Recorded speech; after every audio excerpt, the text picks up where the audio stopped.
Bienvenidas y bienvenidos a una nueva entrevista ciudadana.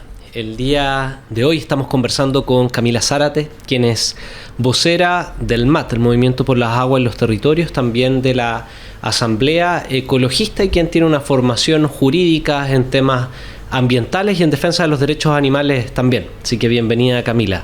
Muchas gracias por la invitación, Javier. Oye, tu invitación responde a una agenda concreta que se está viendo en estos días que corresponde a la llamada ley de permisología. Pero antes de entrar en materia, cuéntanos un poco cuál es el contexto que está viviendo Chile en un contexto global de crisis ecológica y global. ¿El gobierno puede declararse ecologista o no? ¿Cómo lo ven ustedes? Bueno, la situación ecológica es compleja, es importante que la gente lo sepa. No solamente por las situaciones que hemos visto con distintos proyectos de inversión que generan impactos en los territorios, en las comunidades. Hace poco nomás debemos tener la imagen en la cabeza de esos edificios en Concón, ¿cierto?, que fueron aprobados y que finalmente se caen, y habla evidentemente de una evaluación que está funcionando mal. Pero también arrastramos con el tiempo lo que implica haber sido un país profundamente extractivista en términos económicos. ¿Qué quiere decir esto? Que nuestra economía está muy basada en la extracción intensiva de elementos naturales para los mercados mundiales y sobre todo los mercados del norte. Y esa condición ha generado también una situación acumulativa en el tiempo, de crisis. Por eso es que Chile lidera rankings latinoamericanos bastante graves. Por ejemplo, es el país número 1 en muertes por contaminación ambiental de Latinoamérica. Es también el país número 1 en agotar todos sus elementos naturales que naturalmente se regeneran, ¿cierto?, en el año. Y además es el país número 1 en Latinoamérica en crisis hídrica, en el sentido de que demandamos más agua de la que existe disponible. Entonces la situación ya es muy complicada, y eso evidentemente súmale que Chile también es un país muy vulnerable al cambio climático. Hay una situación en las costas que está bien compleja, ¿cierto?, por el tema del nivel del mar, y además tenemos una responsabilidad grande por la cantidad de glaciares que existen en nuestro territorio. Entonces eso es importante ponerlo en contexto, porque ya hay una herencia, digamos, de un modelo desarrollista que ha generado consecuencias y la estamos viviendo. Pero pese a ello se está tratando de buscar mantener en la forma económica y más aún impulsarla en la misma línea, ¿cierto?, manteniendo el tema de sobre todo la explotación minera y la explotación ahora en particular del litio, poniendo también en riesgo flamencos, pero también ecosistemas que son humedales finalmente. Entonces, dentro de eso, nosotras y nosotros, que somos las organizaciones socioambientales, las personas y las ciudadanas que se preocupan de estos temas, habíamos promovido la idea de la necesidad de hacer un cambio en la matriz económica, en la forma de producción del país, y en ese sentido parece, claro, una idea también de un gobierno que supuestamente iba a ser más ecológico, ¿cierto? De hecho, cuando Gabriel Boric hace su campaña, dice, bueno, nosotros vamos a ser el primer gobierno ecologista del país.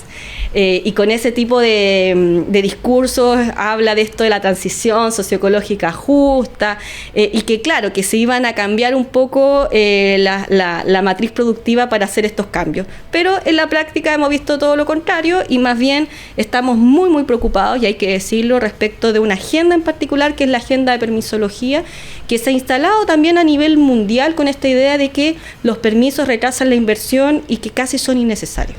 Sobre eso te quería preguntar, porque este concepto es creación de la prensa, ¿eh? Porque si uno analiza que el neologismo de permisología es como el estudio de los permisos, y lo instalaron, y ahí estamos hablando de una ley de permisología. Cuéntanos un poco en qué se traduce, porque uno de los argumentos de quienes impulsan la ley es que hay mucho permiso ambiental que dificulta el desarrollo y pone algunas situaciones absurdas, pero para comprender bien cuál es el contenido de la ley, cuáles son las amenazas que realmente tiene y cómo eso podría afectar a las comunidades el día de hoy. Claro, creo que primero hay que recordar que hay algunas cosas que se dicen con respecto a la permisología que no son ciertas.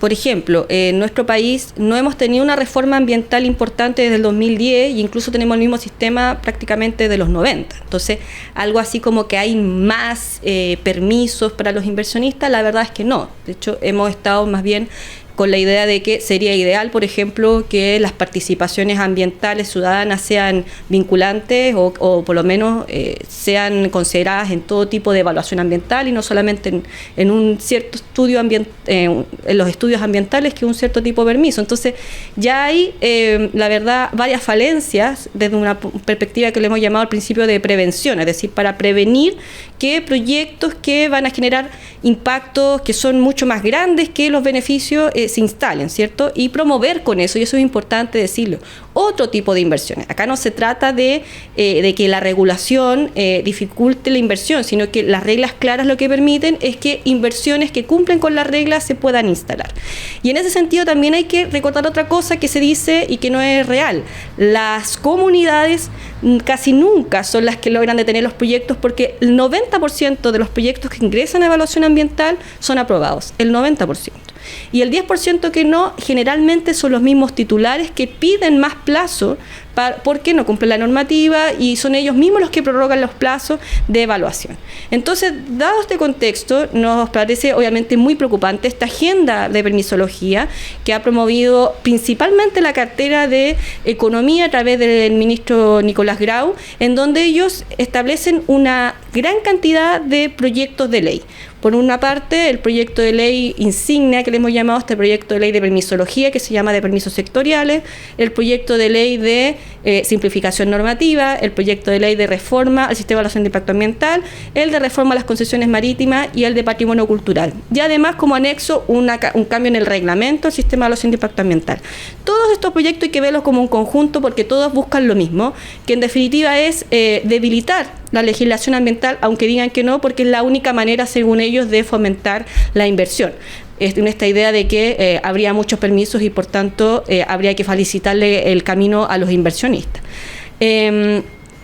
Mucho se dijo al principio de que esto era más bien para las pymes, eso ya quedó totalmente descartado. Estamos hablando de proyectos de gran envergadura y el mismo ministro ya lo reconoce públicamente en las entrevistas, y en particular con respecto a permisos sectoriales, una de las normas que más nos preocupan porque es un proyecto de ley que viene a cambiar muchas normativas, muchas leyes, las relacionadas a el Código de Aguas, a todo lo que es aguas, las relacionadas a minería, todo lo que tiene que ver con el Código de Minería, el Servicio Nacional de Geología y Minería, todo lo que tiene que ver con pesca, Senapesca, el Servicio de Agricultura. O sea, son muchos servicios que ellos le llaman sectoriales, pero esto es importante, que sean sectoriales no significa que no sean ambientales. O sea, están los permisos ambientales sectoriales y, claro, lo que también se ha dicho, y es importante también aclarar, no es cierto que esto no afecta a proyectos contaminantes, porque la resolución de calificación ambiental es un tipo de permiso, pero existen muchos otros permisos sectoriales que le llaman, de todos estos organismos que velan por distintos bienes comunes y que sí van a estar afectados por esta ley. ¿Qué establece esta ley? Por lo menos unas 3 cosas que nos parecen preocupantes, aunque muchas más. Reemplazar permisos por declaraciones juradas. Es decir, que en vez de evaluarse ex ante, se evalúa ex post, como le dicen. ¿Y quién va a evaluar si no tenemos órganos para fiscalizar? Nadie, prácticamente. Entonces llega el titular, puede solicitar, o sea, el dueño del proyecto, el dueño del proyecto de inversión, y puede solicitar que en vez de pedir un permiso, él genera una declaración jurada donde firma y dice: yo cumplo con toda la normativa. Y de esa manera... Y eso basta. Basta.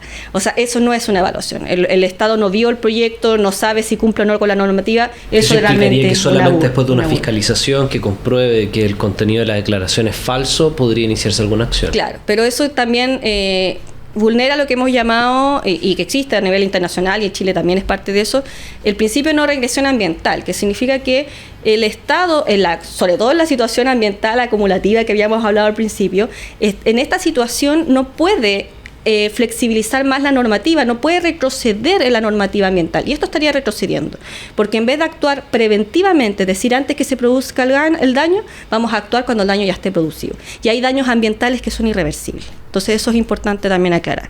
Por otra parte, otra cuestión que nos preocupa es que se van a establecer esta figura de los silencios administrativos, que es cuando la autoridad no alcanza a pronunciarse puede ser por distintos motivos. Uno de ellos es que, por ejemplo, esta ley no va a establecer un apoyo para que haya más funcionarios. Entonces, si ya hay colapsos por licencias médicas, lo que sea, lo más probable es que no alcancen a evaluar en los plazos que están estableciendo, y si no evalúan en ese plazo, se entiende aprobado el proyecto. O sea, eso bastaría, por ejemplo, que un futuro gobierno reduzca la cantidad de funcionarios de la oficina que está encargada de la aprobación y bajo eso autoriza todo por inactividad del Estado. Prácticamente. Y de hecho lo que estamos viendo aquí es que se fomenta justamente lo que te dicen. Se fomenta más que el Estado no actúe, claro, a que el Estado actúe.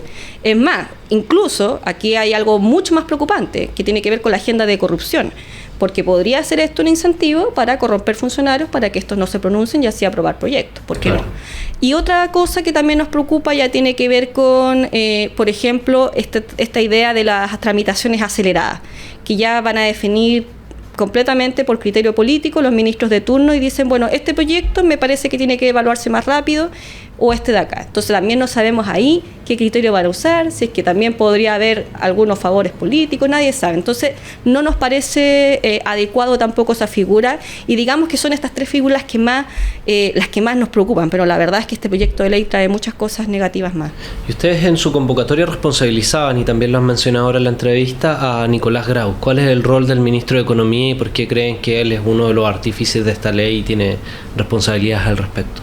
Bueno, Nicolás Grau ha sido el gran artífice de esta ley, y con algunos de sus asesores, ellos incluso han sido capaces de mentir derechamente a parlamentarios y al país.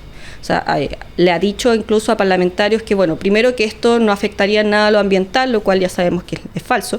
Es más, incluso hay normativa que ya concretamente habla de la resolución de calificación ambiental. Por ejemplo, una que dice que no se va a variar la normativa en 8 años respecto de la que existía cuando el inversionista obtuvo la calificación favorable. O sea, estamos hablando en un contexto de crisis climática, 8 años, que el Estado no pueda hacer ningún cambio, los estándares, las normas, es mucho tiempo, ¿cierto? Y una limitación de soberanía en la práctica. Además también. Entonces, no es verdad que esto no afecte lo ambiental.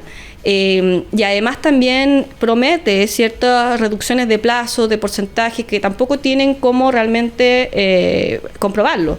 Más aún cuando hemos hablado de la carencia de funcionarios que tenemos actualmente. Entonces, nos parece más bien que aquí hay un interés político por parte de Nicolás Grau de poder hacerse cargo de esta idea de la permisología, que incluso al principio él sí apoyaba el término permisología, después dijo que no, que era un término que lo que viene a hacer es denostar los permisos.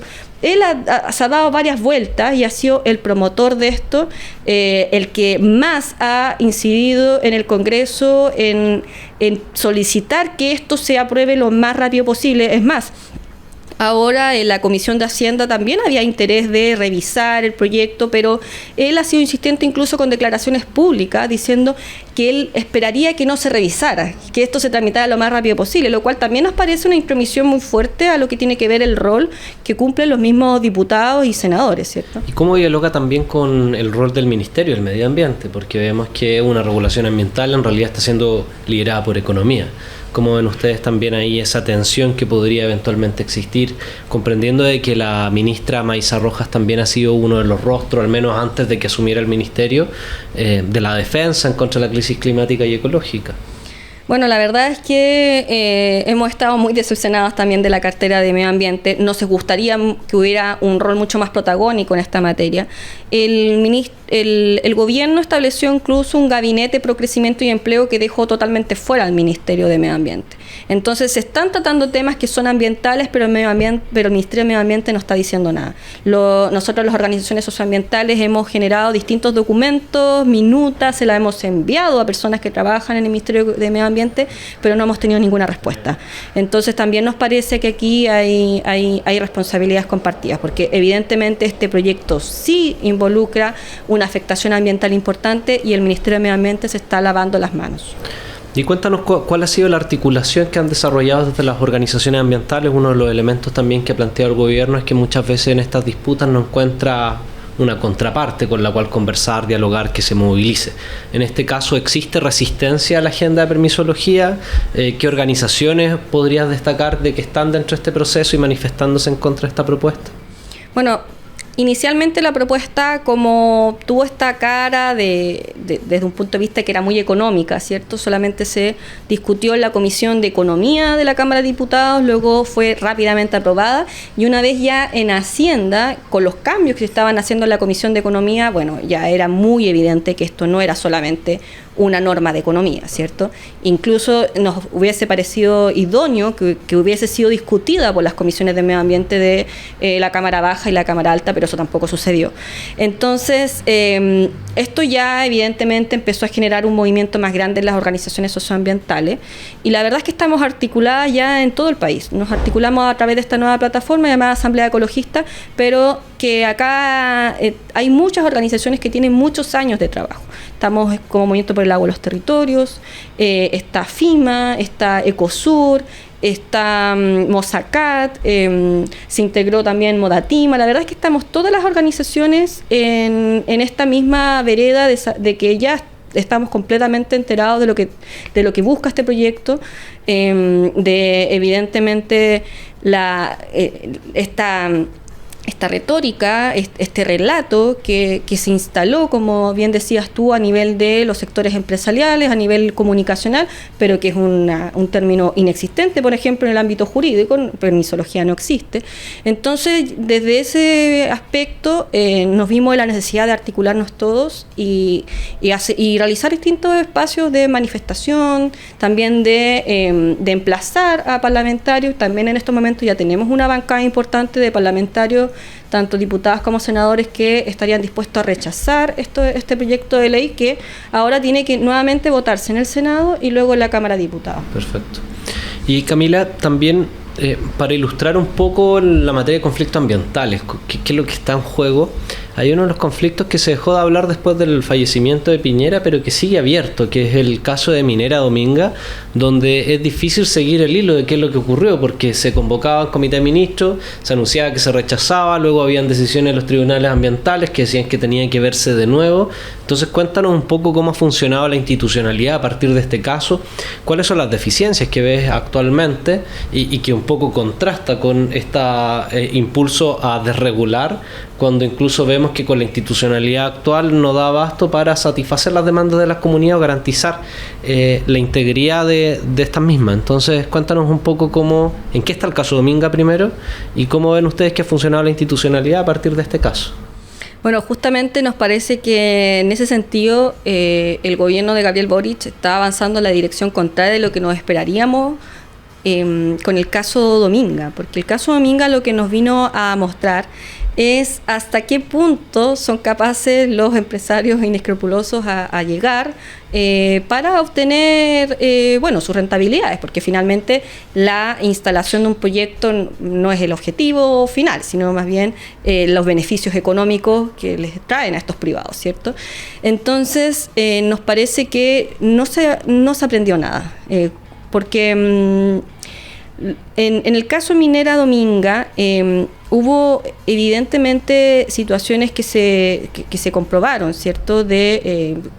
O que son de corrupción o que están rayando con la corrupción, pero que evidentemente no se pudieron seguir investigando debido al fallecimiento del expresidente, que tuvo el involucramiento tanto de la familia Piñera como de Carlos Delano, que también es una persona conocida por lo que tuvo que ver con el financiamiento ilegal de la política y que solamente fue castigado por clases de ética. El caso Penta. Exactamente. Y ellos, generan un contrato en Islas Vírgenes, en donde una de las cláusulas que se establece es que no se genere ningún tipo de protección ambiental en el terreno donde se iba a emplazar Dominga, que es un archipiélago, muchos saben, ¿cierto? Un archipiélago de Humboldt que tiene una enorme biodiversidad y además también los pingüinos de Humboldt, que son únicos a nivel mundial.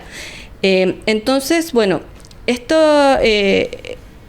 esto es muy, muy grave, porque finalmente lo que pasa es que el gobierno Sebastián Piñera no genera esta protección ambiental, por tanto el contrato se cumple la condición, digamos, ocurren los pagos a la familia Piñera, ya veníamos diciendo, en unas islas vírgenes, en un paraíso fiscal, y cuando esto se sabe, ahí también ocurren cuestiones bien graves, porque por una parte, Fiscal Guerra, que es además el autor de estas clases de ética, lleva a cabo la investigación, le pasan a la investigación y finalmente sobrecimiento, o sea, no ocurre ningún tipo de, bueno, según él, la investigación se cierra y no hay ningún delito, o por lo menos no hay como indagaciones suficientes para constituir el delito. Y posteriormente, Hermosilla, que había logrado junto a Andrés Chadwick que la ministra Sabac tuviera el cargo que tenía como ministra de la Corte de Apelaciones, por los favores políticos que se debían, bueno, resulta que la ministra Verónica Sabac ayuda a Hermosilla, que en ese momento también era abogado de Sebastián Piñera en la práctica, para que genere un recurso que se iba a presentar en su propia corte. Ella lo declara admisible y con eso también se cierra por un tiempo esta investigación. Entonces, estas cosas son muy graves. Ahora estamos en otra trama de Dominga, porque resulta que, como bien decía, está toda esta situación del Comité de Ministros. El Comité de Ministros es una instancia administrativa que tiene que velar en segunda instancia porque un proyecto se apruebe o se rechace, ¿cierto? Cuando el titular del proyecto no está de acuerdo con lo que se decidió en la evaluación, ¿cierto? Y en todas las veces que ha sido votado por el Comité de Ministros este proyecto, se ha dicho que no cumple con los estándares ambientales ni técnicos para asegurar que no exista una afectación de la zona. Y pese a eso, el titular ha ido a los tribunales ambientales y en el tribunal ambiental, nuevamente el Poder Judicial, se ha hecho una resistencia, ¿cierto?, entre el Comité de Ministros y el tribunal, donde el tribunal le vuelve a pedir al Comité de Ministros que vote, el Comité de Ministros vuelve a votar, luego le vuelve a pedir nuevamente y aquí ya, bueno, el Comité de Ministros decide ya interponer un recurso y en ese trámite estamos cuando el titular dice, bueno, según el Tribunal Ambiental, mi permiso está aprobado, así que este día jueves, ya cuando ellos solicitan al Servicio de Evaluación Ambiental que le cambien el estándar a aprobado, el Servicio de Evaluación Ambiental lo hace. Entonces, en estos momentos, digamos que Dominga está aprobado. Y esa es la situación, o sea, estas situaciones complejas se dan con esta institucionalidad ambiental.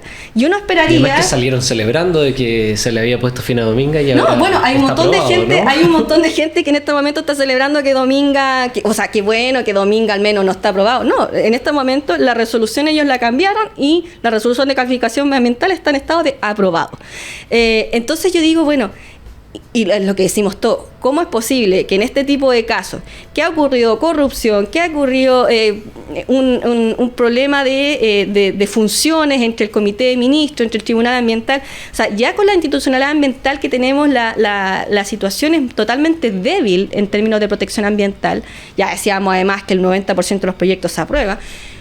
¿Cómo es posible que se esté pensando en establecer proyectos de ley y leyes que están a punto de aprobarse en el Congreso que buscan desregular aún más la legislación ambiental, la protección ambiental y retrotraer lo que hemos avanzado y que tanto nos ha costado? Por eso creemos que esto es una motosierra ambiental y así la hemos catalogado. Así dicen las manifestaciones que han tenido en contra de la ley de motosierra ambiental. Así que muchas gracias, Camila, por compartir con nosotros el análisis que están realizando desde las organizaciones ecologistas y también por las movilizaciones y el llamado e interpelación que han realizado los parlamentarios, tanto del Senado en este caso como después de la Cámara de Diputadas y Diputados, para que rechacen los proyectos relacionados a este concepto de permisología ambiental que, como decía Camila, solo vienen a significar una regresión en materia de protección ambiental, lo cual tiene consecuencias directas también en el derecho de las personas y de las comunidades. Así que muchas gracias, Camila, esperamos tenerte en un futuro programa y en una futura entrevista ciudadana. Muchas gracias por la invitación. Hasta una próxima.